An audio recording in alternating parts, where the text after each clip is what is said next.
broadcasting live from WOYK's downtown studios at Santander Stadium. Talking York's home teams. Welcome to York College Spartans Sports Weekly on Sports Radio 1350 WOYK. Now, here are your hosts of Spartan Sports Weekly, Daryl Henry and Scott Geis.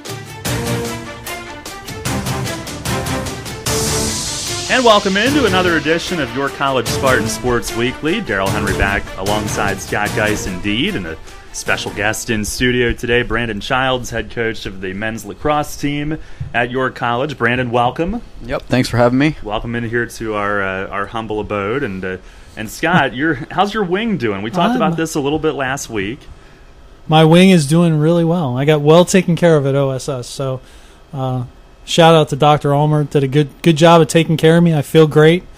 I was very happy to get back to work today. The lifestyle of sitting around and watching TV is not one to my liking. I need to be involved and doing stuff, so I'm happy to be at work and having a good time so far. Do you want to unveil what happened, or again, are we pressing our luck with any HIPAA violations by bringing this up? Had some labrum surgery, so a long time coming.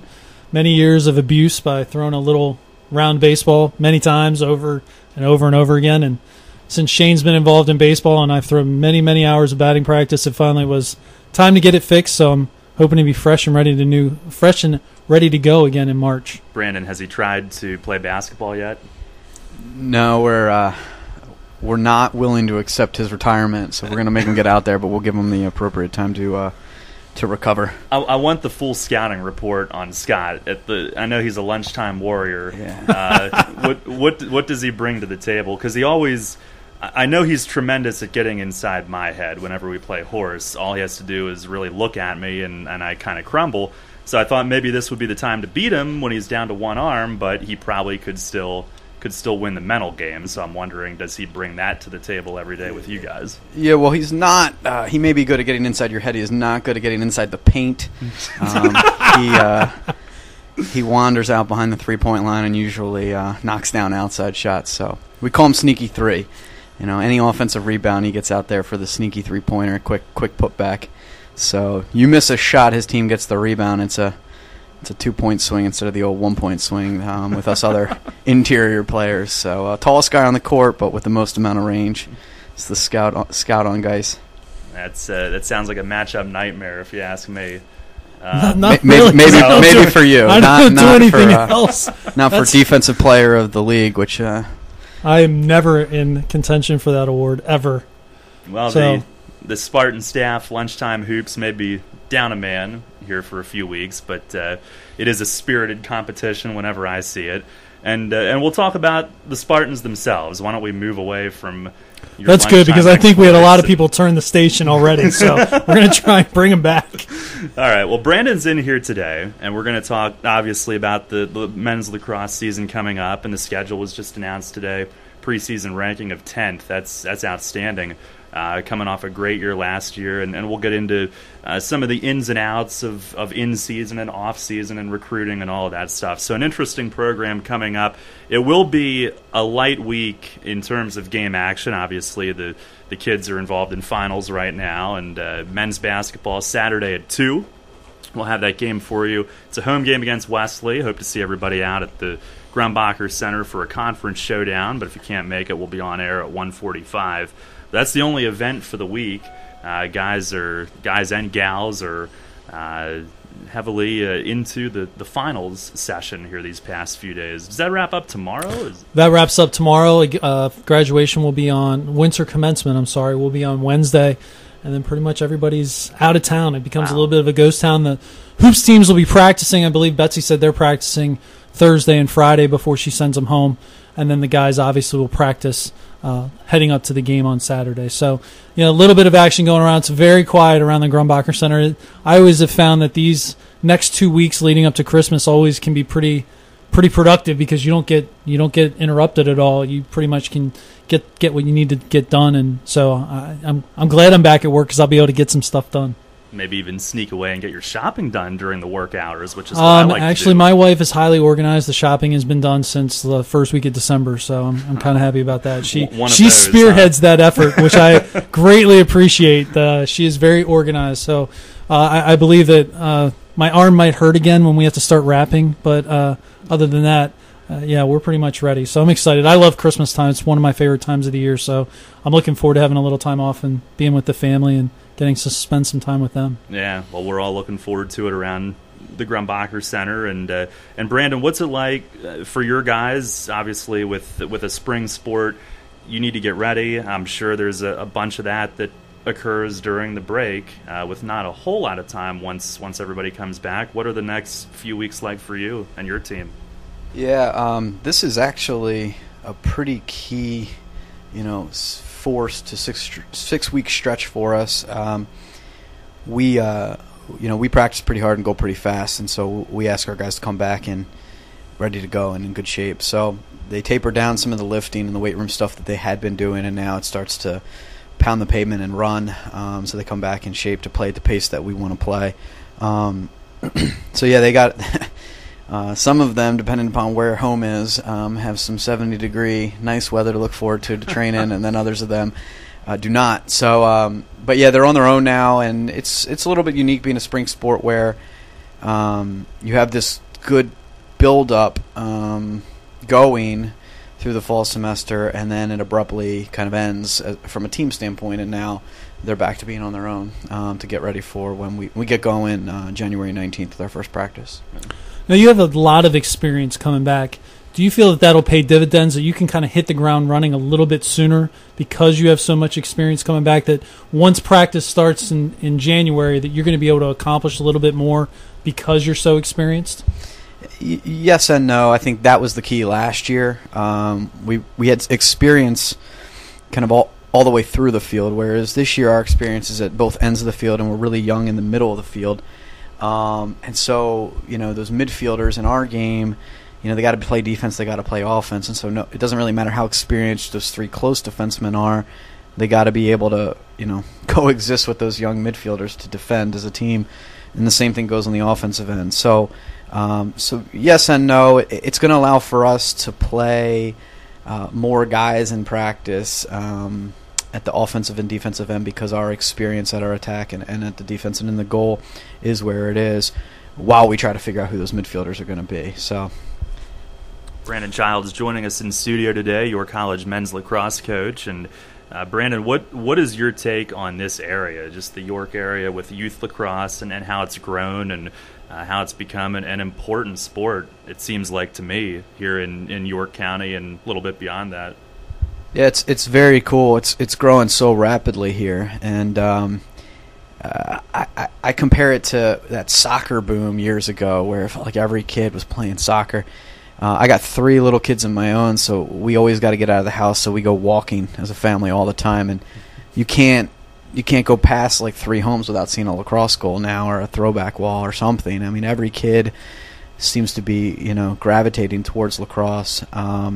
It's really exciting, and just in the time I've been here, this is my 4th year at York, the talent level in those 4 years has really increased the high school level, and there's some great players, hopefully some that we'll be able to keep here locally and stick around in the recruiting process. What was your background like in the sport and growing up around it? Yeah, well, I was fortunate. I played my whole life. I have a older brother who, when he was 8, my parents took him to sign up, and now that I'm a parent, I think I know exactly how this went. They were signing my 8-year-old brother up and looked over at me and looked at the guy doing the registration, looked over at me and thought of the idea of having 2 of them involved in something for 2 hours, and asked the guy, said, okay, if this little guy joins them, and they said yes. And so I literally, when I was 5, was wearing a helmet and gloves and shoulder pads the whole 9 yards. Back then there was no little leagues or mini sticks or anything. So I just stood behind the goal while my brother and his friends played, and I would run the ball out if they missed a shot wide. And to be honest with you, all the way up until my college career ended, that was pretty much my role, was to kind of facilitate things from behind the goal. So it was love at first sight, I guess. And so never played an inning of baseball in my life, which is interesting. Growing up in Baltimore, lacrosse was where it is in York now, probably, where every kid just knew it and played it. And so I was fortunate to play right away. And then I was able to go to a small private high school in Baltimore where lacrosse is kind of what they're known for. And so the amount of time and energy and hours that you put into lacrosse, even though I played other sports, it was lacrosse there. And it's not like that at most high schools, and it was for me. And so we would play other sports, but we were, our basketball team was 10 Division I lacrosse players playing basketball. Our best basketball player when I was in high school was a 2-time All-American defenseman at University of Virginia for lacrosse. And so that was it. We used other sports to get better at lacrosse. And so it's really been a part of my, everything I could ever remember, lacrosse has been a part of it. So in that way, I think I'm pretty fortunate. To switch gears a little bit, as we talk about recruiting, obviously the lifeblood of a college program is the ability to recruit. How much different is it nowadays? You've been coaching for a while. How much different is recruiting now? Kids are getting recruited so young, and the big time programs have forced you guys to kind of accelerate your recruiting calendar. How has that affected you as a Division III coach? Yeah, the recruiting in our sport it's gotten a little bit out of control. There are, for those of you who don't know this, there are freshmen in high school that are verbally committing to colleges. And when I was a freshman in high school, I was not thinking about college. And I can't imagine that they are nowadays. But it just goes to show you that. But what's ended up happening, to answer your question, from a D3 perspective, is there's a lot of great lacrosse players that are falling through the cracks. Whether you want to call them late bloomers or they're from like a non-traditional area, but they fall through the cracks. And it has helped the lower, mid-level Division I programs. A couple years ago, Loyola down in Maryland won the national championship in Division I. That just didn't happen years ago because there are kids that are falling through the cracks, and that's what's happened with us. And so I think there's a lot of guys on our roster that could be playing Division I lacrosse, and they either fell through the cracks or we had a major they wanted or something specific. But all of that is a product of us trying to recruit on as a normal a timeline as possible, kind of letting the Division I, get a couple wrong, and then we were able to recruit and get those kids. So I think it's helped us in Division III. It's helped us, and it's gotten to the point where now, we don't have any juniors committed to come to York, and we don't even call them freshmen, sophomores, juniors, and seniors anymore. We call them 2015, 16, 17s, and 18s, because you have to kind of get the idea that they're a senior or a junior out of your mind and just recruit them where they are. But we don't have any 16s or juniors committed at this point. And I think a lot of people think we're behind, which is it's crazy. But that's the way that we've chosen to go about it and do it. So recruiting has pretty much become an all year round activity for you guys, even at our level. How hard is it to keep grinding when you know that you go a year, you recruit your class, and then you start all over again? Is that one of the more difficult things as a head coach? Yeah, and to be honest with you, it's not as if you ever really start all over again. I think we have a really, really good group coming in next year, and I think part of the key to that group was we were doing a decent amount of recruiting while we were in our season, and so it really doesn't ever kind of stop and then start back up. And it has there's just so many kids playing. It's just a simple supply and demand situation with our sport. Our sport is not growing that rapidly at the collegiate level for various reasons, but in the high school level, it's exploding. And so there's so many tournaments and leagues and club teams and things going on that allow for us to get out there. And so the coaches that love recruiting are the ones that are running pretty good programs. You got to love it. If you get burnt out of it or you get sick of those miles and watching the kids play, then your class will suffer from it. And so me and both of my assistants really like getting out there and doing it and interacting with the kids through the process of the whole recruiting process. What are you looking for when you watch a kid play? Obviously, the physical skills kind of stand out to you. What are some of the other things that you look at when you're recruiting a student athlete? Yeah, I mean, from a lacrosse standpoint on the field, I heard this the other day. I liked it a lot, so we'll steal it. That's all we do is steal other people's good ideas. but what we're trying to do is build jets, not tanks. Like the whole division, like we recruit as many kids that skill set wise could play Division I tomorrow, and what is holding them back is maybe they're not 6'3", 6'4", and 215, and so we recruit kids that are fast and can go. So that's the first thing we look for is speed and athleticism. We try to play a style of lacrosse at York where it allows for them to just be instinctive. We don't call tons of timeouts. We don't play zones and all these other things. We just play fast. If my team has 6 and your team has 5, we have a better chance of winning than if it's 6-on-6. And as those numbers get smaller, our chances increase. And so speed is huge. And then the stick is the great equalizer in our sport. And that's why you don't have to be the biggest guy, because if your stick skills and the ability to handle the ball is superior to those bigger players, you can sling the ball around. It's like the U.S. hockey team thing. So that's from a lacrosse standpoint. Once we realize the kid's pretty talented and fits our style of play, it really comes down to the type of people that they are, and that includes the student, but just their character. And so we try to spend a lot of time with them in the recruiting process and get to know their families. I've been doing this that long, but long enough to realize that the apple doesn't fall far from the tree. So in meeting the parents is a really big factor. As I look back at the best players I've had, they've all been the best kids that I've had. And then take a step further, they all have awesome parents. And so it's been, we try to make sure we're getting the right kid. And we've been really fortunate to have most of our best players are our best students in terms of in the classroom, grade point averages and things like that. So yeah, we try to, go just, beyond just lacrosse and the skill set, but we want to make sure we're getting the players who fit our style of play and what we're doing. Not just go out and recruit the best 15 lacrosse players we can, but the right pieces for what we try to do with our style. Well, it's an awesome sport to watch in person, and it's going to be right around the corner before we know it. We've got Brandon Childs joining us here in studio today. Brandon, we'll take a break. When we come back, we'll talk with you a little bit about the process of building this program to where it is now, and obviously this year's team looking ahead to the start of this season. Again, the preseason schedule, or the upcoming season schedule, just announced today. The Spartans are preseason ranked 10th in men's lacrosse, and we'll continue with that here on York College Spartans Sports Weekly on Sports Radio 1350.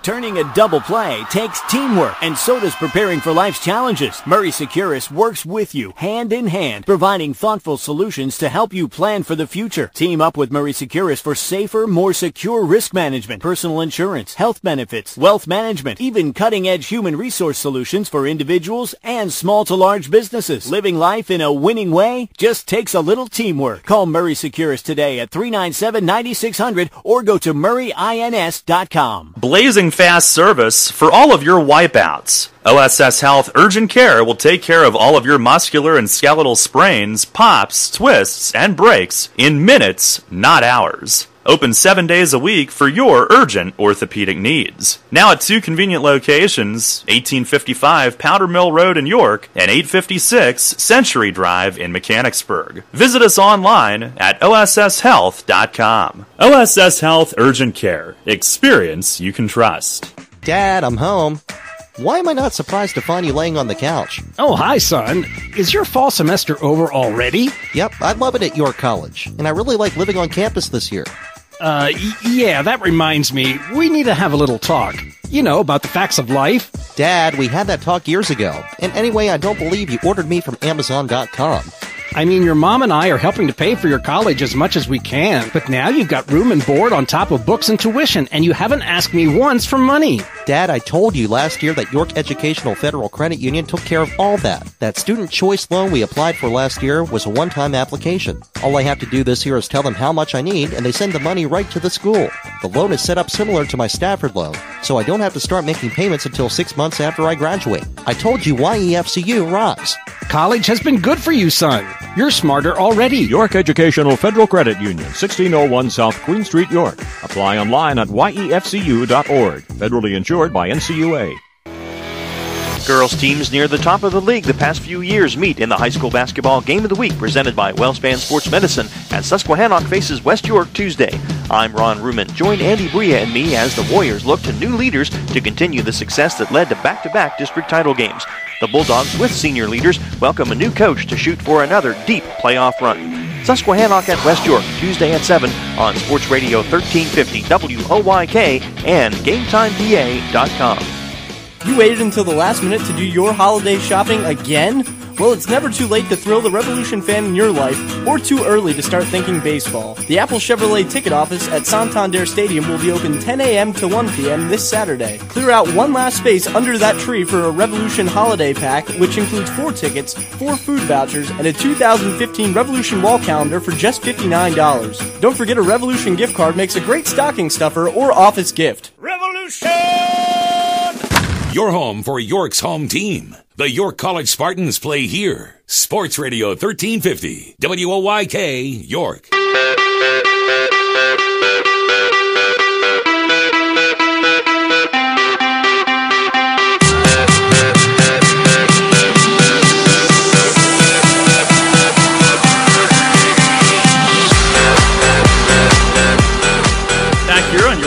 Spartans Sports Weekly. Daryl Henry along with Scott Geis, and it's a 3-man crew this week. Brandon Childs joining us here in studio, head men's lacrosse coach at York College. By the way, I should give him the proper introduction. Reigning CAC Coach of the Year, I might add. Exactly. 16-5 last year, made it to the round of 16 in the NCAA tournament. And looking ahead to this year, Brandon, who are some of the key guys that you're looking to, returning guys, names that we're going to hear a lot of this coming season? Yeah, as I talked about earlier, we're really experienced at both ends of the field. So I'll start with the goal and move up the field. But we return an All-American goalie. He'll be a junior this year. He started every game for us since he's been a freshman. He was the conference. He was all conference as a rookie, and then repeated that last year and was an All-American. He's preseason second team All-American this year, so he's got some big expectations on him. But he's a great goalie, and that is Caleb Abney. Sorry, Caleb. So Caleb is he's pretty special back there. And then in front of him, we have another returning All-American, same year, junior defenseman Josh Kluver. We call him Bubba, so I'm not going to be able to not call him that, so we'll just go with Bubba. But Bubba, he's a great leader back there. He kind of runs the show for us in the defensive end. In our sport, we play with 4 poles, which long sticks, and then there's got to be 2 short sticks on the defensive end, and there's some strength there for us. So in lacrosse, the strategy is to attack those 2 short sticks, and we have 2 of the best short stick D-middies in the country, in senior Drew Thomas and sophomore Taylor Tolbert. And then at the attack, we return one of the best probably the best player in York lacrosse history, and definitely one of the best in Division III, in Tyler Hudson. Tyler's a 2-time All-American now. He was the Conference Rookie of the Year, Conference Player of the Year as a sophomore. So you name it, he's done it. He's back for his senior season, and then he's flanked by 2 pretty good ones. He's got a senior lefty, Tyler Davis, has been playing with Tyler Hudson for 4 years now. They've started every game together. So they're pretty good 1-2 punch. And then last year, our point total leader was Andrew Gamble, who was a sophomore. So he's going into his junior year, led our team in points, was first team all-conference. So those are the names. And as I said before, there's some question marks in the midfield, but we'll be led by junior Joe Joseph. He's our one returner at that spot who will take the brunt of the responsibility for us in the midfield. You have guys that you have to integrate into the program, integrate into playing time in the midfield. How does fall practice and fall games help you not only get ready for the season, but how do you use that as a coaching staff to make your team better? Yeah, I think the non-traditional season, every coach has a little different way of doing it. To say we try to make it as spring-like as possible isn't accurate, but we do put a lot of stock in the spring, and we tell our guys flat out, like, that's the tryout period. That's when we're going to start to tinker with lines and see what combinations work best together. So we don't just kick the ball bucket over and say, go out and play.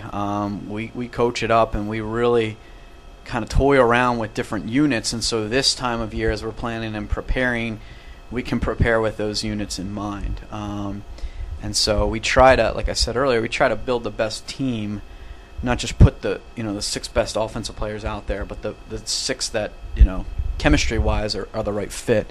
So we use the fall to figure that out more so than anything else, who the right people are to play alongside one another. You've talked about leadership, and you said a lot of times your best players have been your best leaders, your best students.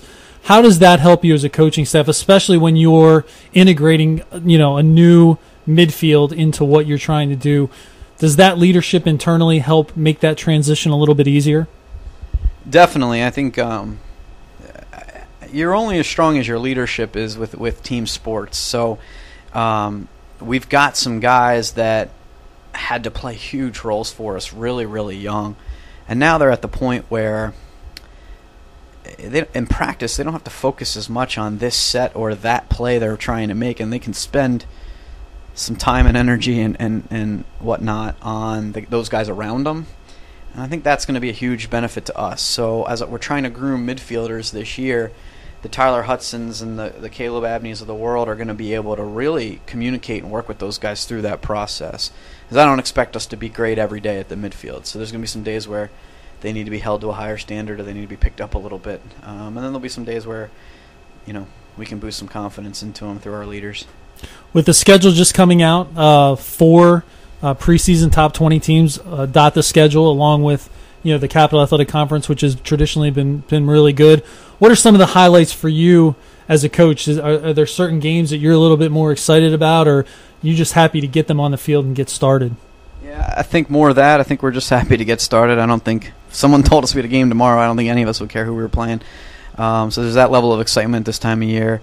I think the politically correct thing to say right now would be they're all big games. I'm not like that. So there are some bigger games than others. There's no doubt. I'm trying to be as candid as possible as a coach. As of right now, our first game is a big game, but that would be a big game even if it wasn't. We're opening up with Stevenson, who's preseason number 3, I believe.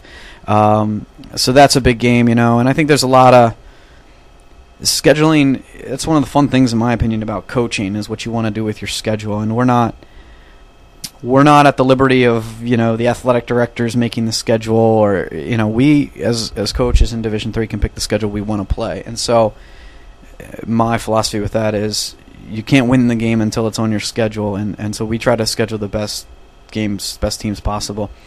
And so we don't ease into it. We start with number 3 team in the country, and for a reason. We're trying to play the best and prepare ourselves, whether that means for an at-large bid or to be playing our best in May when we need to be playing our best. We've added two games to the schedule this year. First time playing Gettysburg and first time playing Elizabethtown. Obviously, 2 close schools. Is that attractive to you as a coach, where you don't have to travel that far, but you're still playing a pretty quality opponent, on the schedule? Is that something that's attractive to you? Yeah, well, happy wife is a happy life, and so if I get home a little bit, there's no doubt about that. If I get home a little bit earlier on those Wednesdays, now we know who makes the schedule. That's right. Yeah, you can credit my wife with the schedule making. But no, it's huge to be able to play, ranked opponents within an hour, radius of your location, and so missed class time and preparation time and being able to get back and get prepared, we have quick turnarounds in our sport for that next game. So to play those close, ranked opponents is awesome. So yeah, we're at a huge luxury where we're located that we don't have to travel too far to play some of the nation's best teams. And Gettysburg is, probably has one of the richest lacrosse traditions in the country. Their coach has won more games than a lot can dream of winning, and so they have quite a tradition going, and it's great to be able to play that kind of opponent, without having to travel too much and get it in on a weekday. Talking with Brandon Childs, head men's lacrosse coach at York College, reigning CAC Coach of the Year as well, as we look ahead to the upcoming season. When you get into the X's and O's of lacrosse, are there any similarities with how you try to generate shots and everything and scoring chances? Any similarities to hockey for fans that maybe haven't gotten out to see a lacrosse game? Do some of the concepts cross over? I actually think the most similar sport is basketball. Yeah. It's like the second question we ask a recruit in the recruiting process is, do you play basketball? Both ends of the ball, offensively, and I think this is where we actually kind of turned the right direction was when we moved one of our attackmen, who was a high school basketball point guard, to the midfield. kind of put him up above the goal, and he was operating just like he had growing up playing basketball. Just the other day, we were at a recruiting event, and my assistants and I were on different fields, and we came together at the end, and we all had the same name circled, and the one kid, one of my assistants, went and figured out the deal, and sure enough, he was a high school point guard basketball player. So we just integrate that into our offense, and then defensively, it pretty much is the same sport. Help concepts and picks and how you defend picks and slips and screens and so on and so forth. So it's very similar to basketball. There are a lot of similarities to hockey, especially the hand-eye coordination and the soft hands with the stick skills is really, really crucial in our sport. So I think that's actually why so many people gravitate towards lacrosse at a young age right now, is because it kind of takes into account a lot of the things that are great about all the other sports and puts them into one.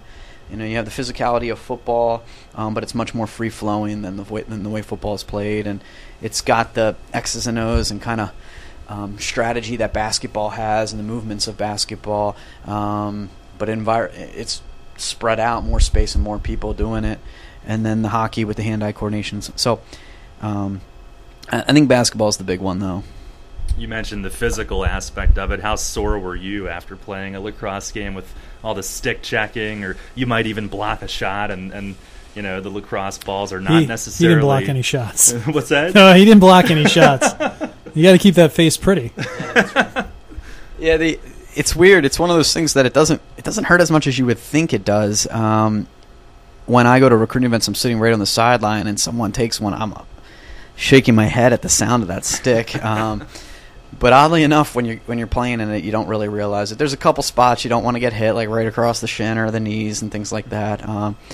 But yeah, other than goalie, I don't pretend to even understand what they're thinking, standing in the way of those shots.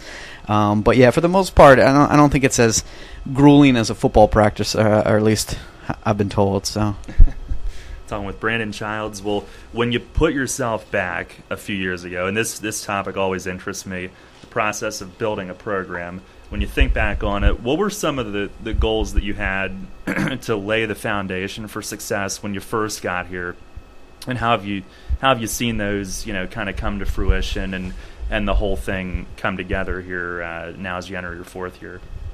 Yeah, I think most coaches, when they take over a new program, they have this kind of assumption that you're going to have to make drastic changes and you got to change a lot. And I had the same. So, I came in, and the number one thing I would tell you that I did was in the first year, I didn't focus on winning or losing at all, which is hard for a competitor and a coach to do. But whether we were 2-14 or 14-2, it wasn't really about that in year one.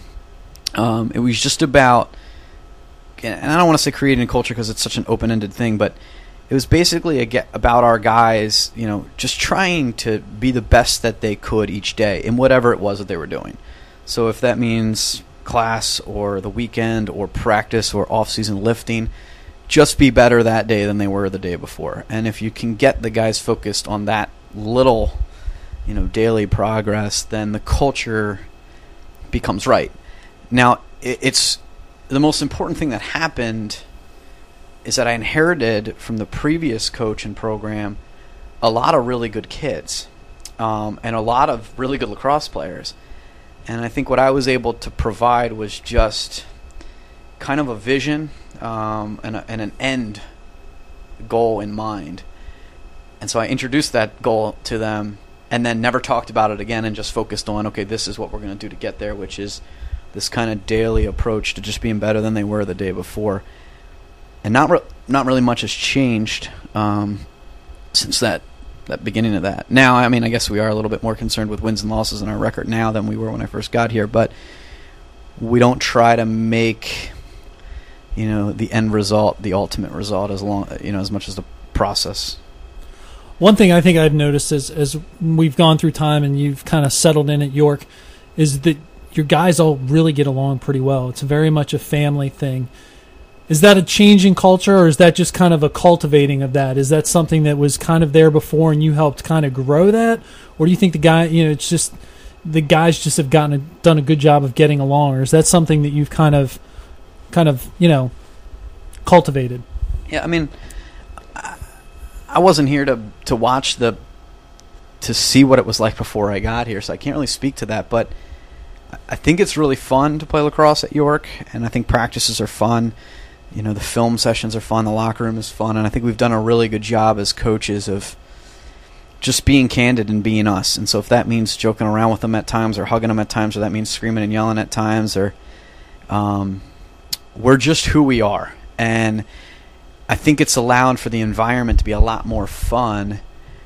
And I guess it's not unlike anything else that when you're having more fun, the relationships around that, you know, you just become tighter with the people, I think. And success will help with that too. So we don't try to make anything grueling, you know, or, you know, make it hard just because it's hard doesn't necessarily mean it's always good for you. So we don't try to make it easy either. We just try to make it fun. And sometimes practices are hard and they're fun that way, and sometimes they're a little bit lighter and they're fun that way. And I think it's just kind of allowed for our guys to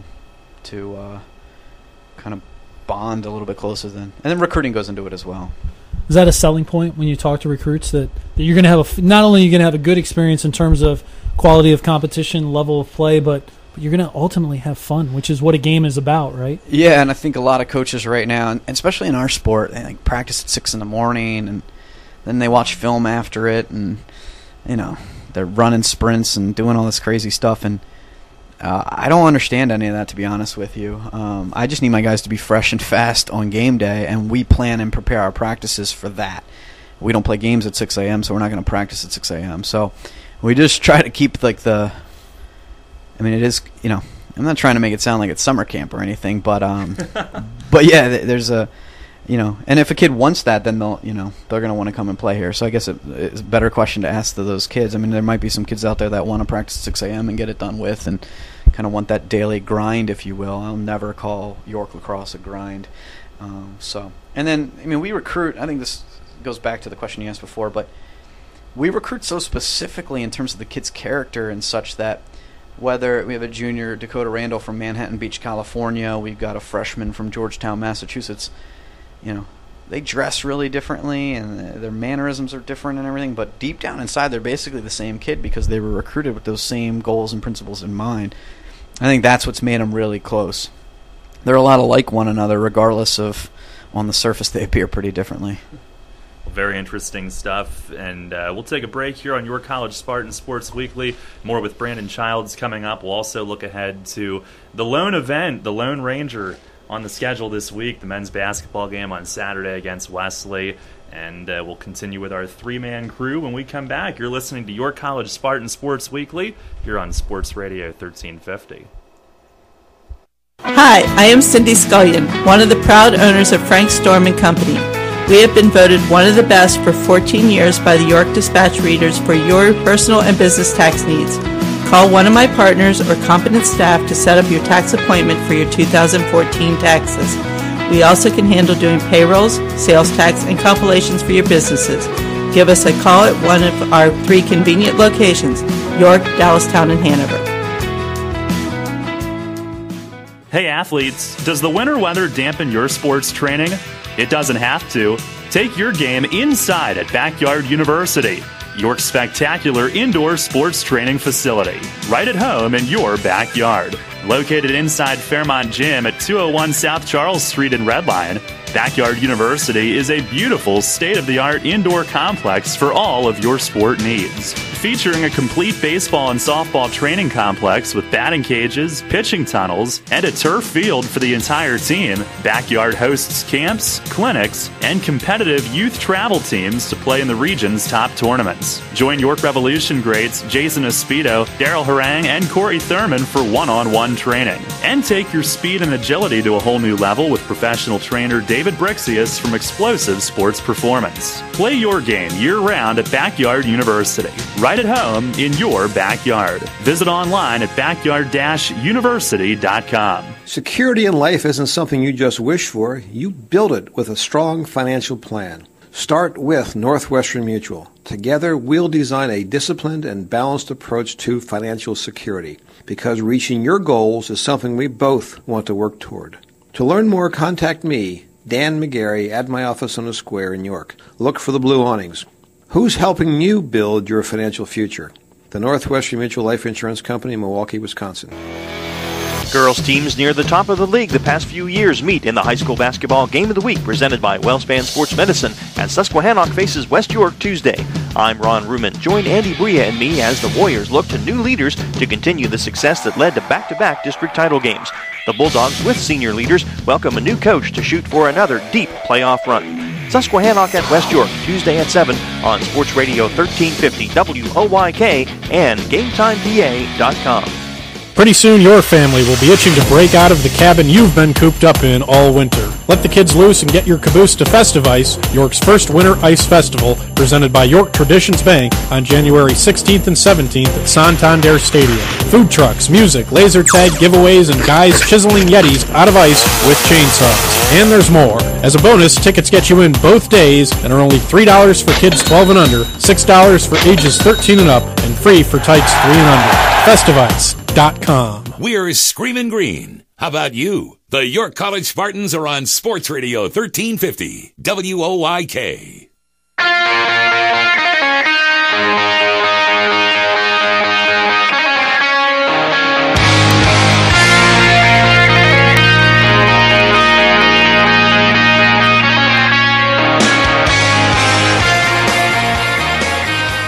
Back here on York College Spartans Sports Weekly, Daryl Henry along with Scott Geis and men's lacrosse coach Brandon Childs on this week's show. And guys, the only event on the schedule this week, Saturday at 2, the York College men's basketball team hosting Wesley.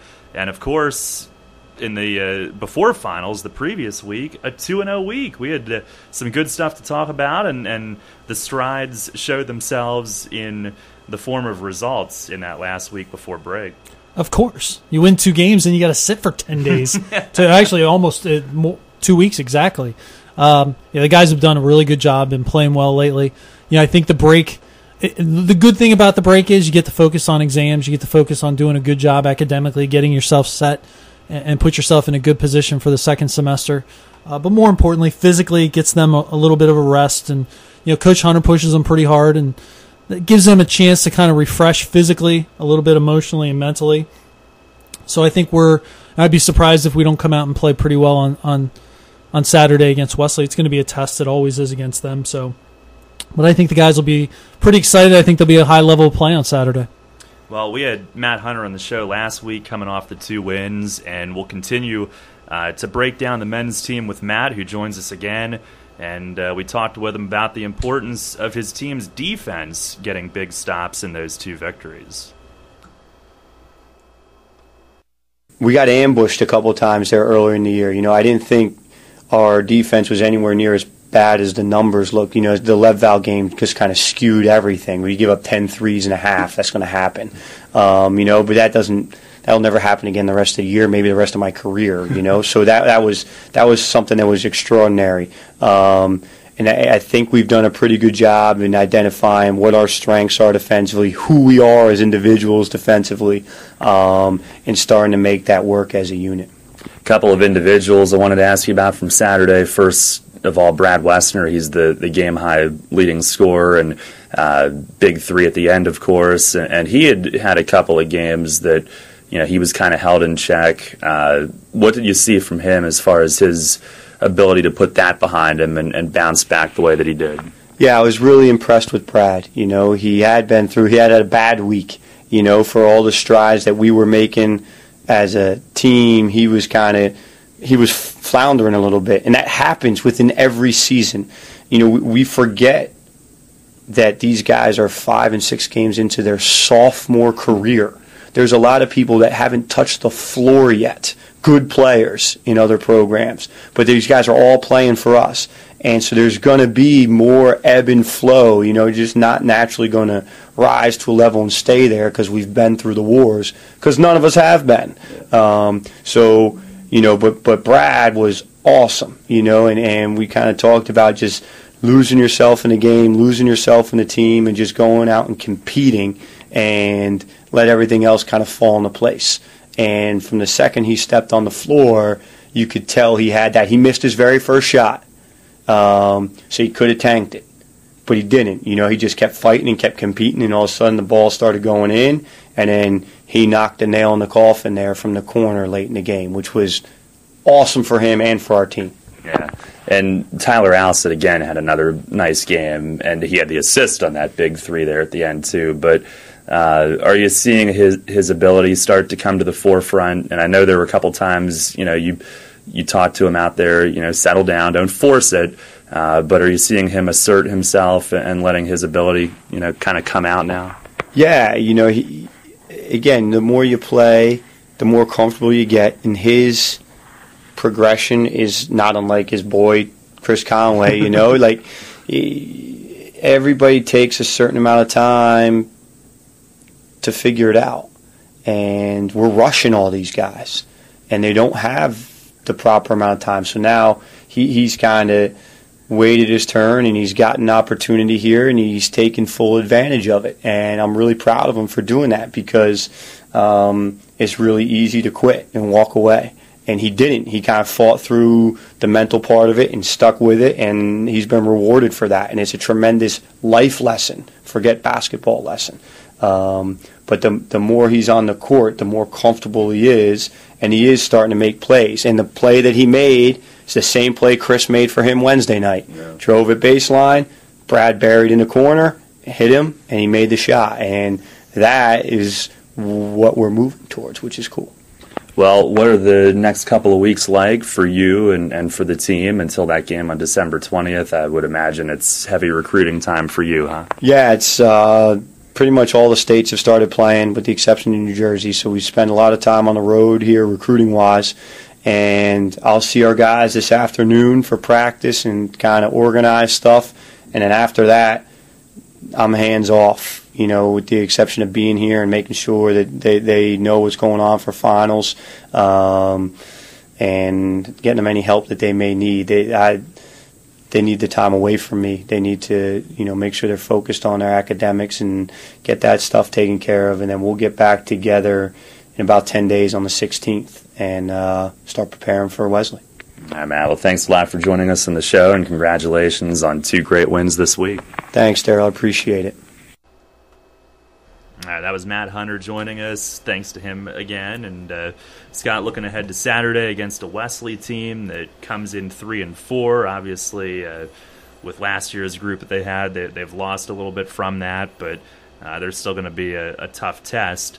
But definitely moving in the right direction with this team. And again, we saw that with 2 wins right before we were forced to wait for any further competition. I'm sure they're going to be chomping at the bit to get back. Well, I think you look at the schedule and you see that an opportunity to get wins. I think it's not normal if you didn't take a look and say, hey, we have a pretty tough stretch coming up starting at Catholic.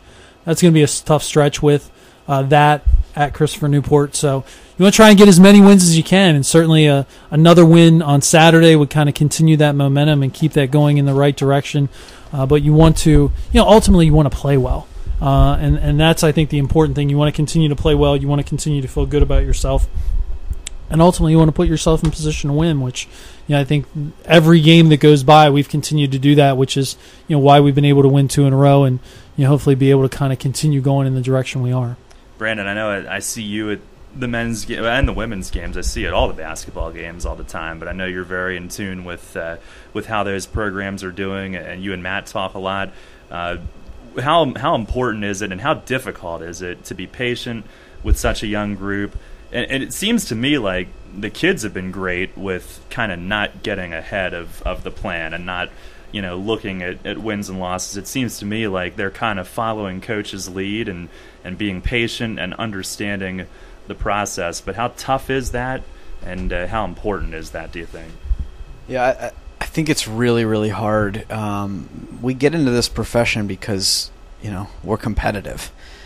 And then to say, okay, well, we got to take this one step at a time, and I think it's hard for us to do as coaches. And I think you hit the nail on the head. I think Matt's kids have done a really good job of just of remaining patient and just working and buying into what he's doing. And it was really great last week to be at those games and see them having fun. It was like, and I think that's the key. I think everyone kind of knew that it's just going to take a couple shots here and a couple shots there to get things kind of going in the right direction.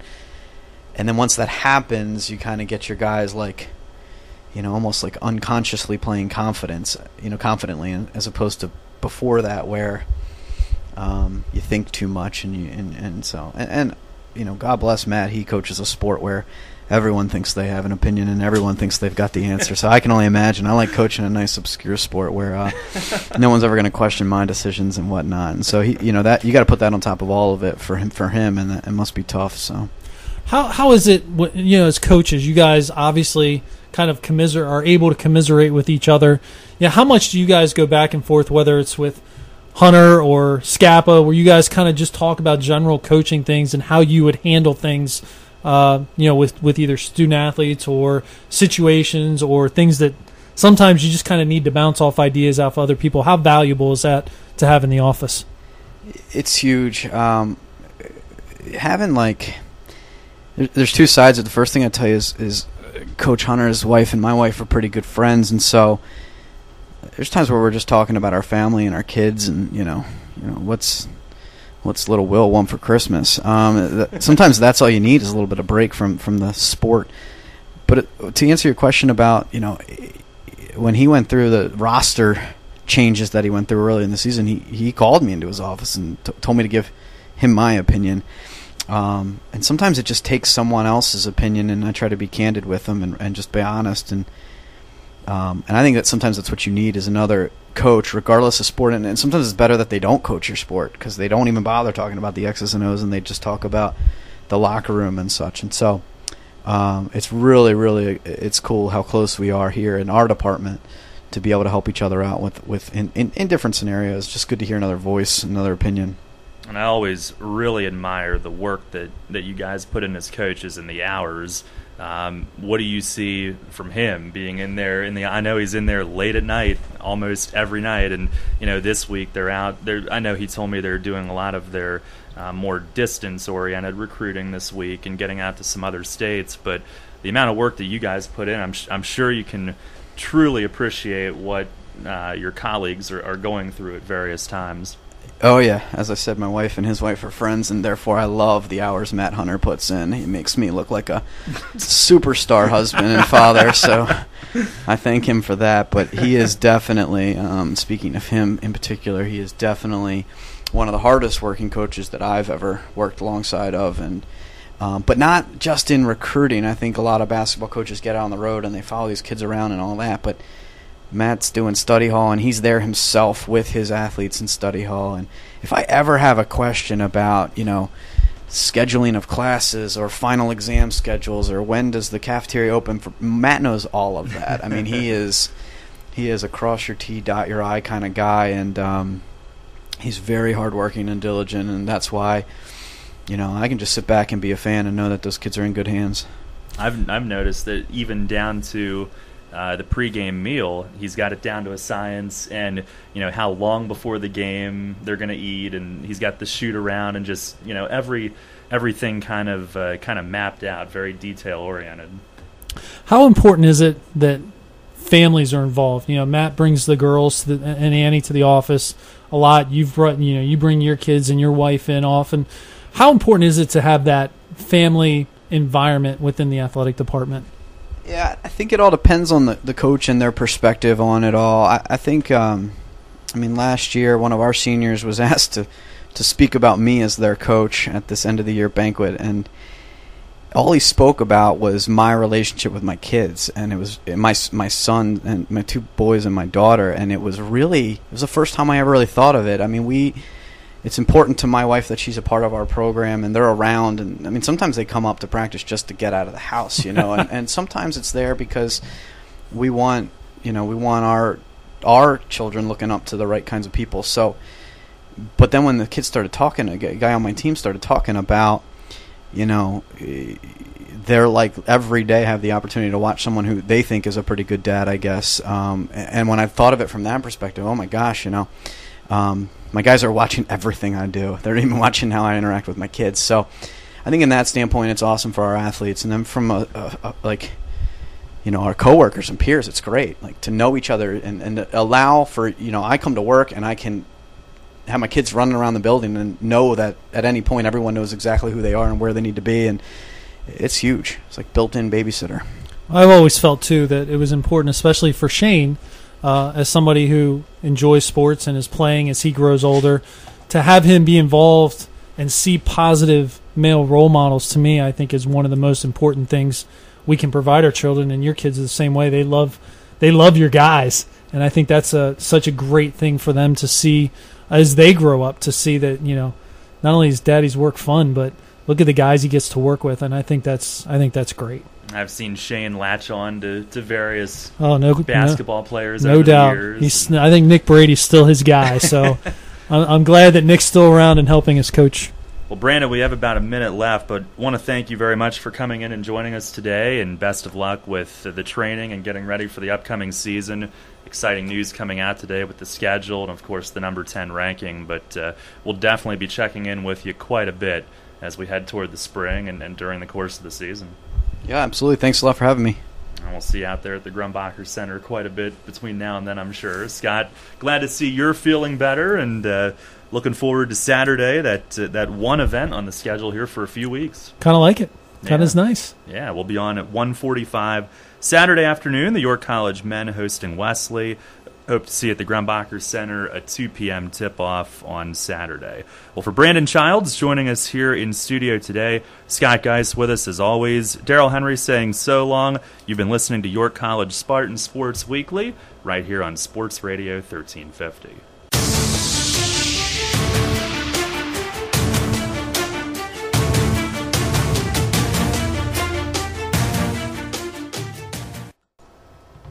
Get ready for winter now and save big on your heating oil or propane costs. Call today to schedule your first fill, and don't forget to ask our energy advisors about the right money-saving plan or budget to fit your lifestyle. Lock in your rate and protect your price all winter. Our price-protected customers save an average of $325 per year. Visit ShipleyEnergy.com or call 855-4SHIPLEY to schedule your next heating oil or propane delivery. Shipley Energy, energy for life. At OSS Health, our highly trained physicians are on the field, in the training room, at home games, or away. From preseason physicals to postseason surgery, we're on the sidelines so athletes don't have to be, getting you back in the game. When it comes to sports medicine, we're the ones you've trusted for 30 years. OSS Health Sports Medicine, experience you can trust. Visit us online at osshealth.com. At Northwestern Mutual, we take a disciplined and balanced approach to financial planning. Together, we'll help build your financial future on time-tested principles, not market trends, so you can take advantage of life's opportunities. To learn more, contact me, Dan McGarry, at my office on a square in York. Look for the blue awnings. Who's helping you build your financial future? The Northwestern Mutual Life Insurance Company, Milwaukee, Wisconsin. First in York, first in sports. Your only local sports station. The new Sports Radio 1350. WOYK, York, Pennsylvania.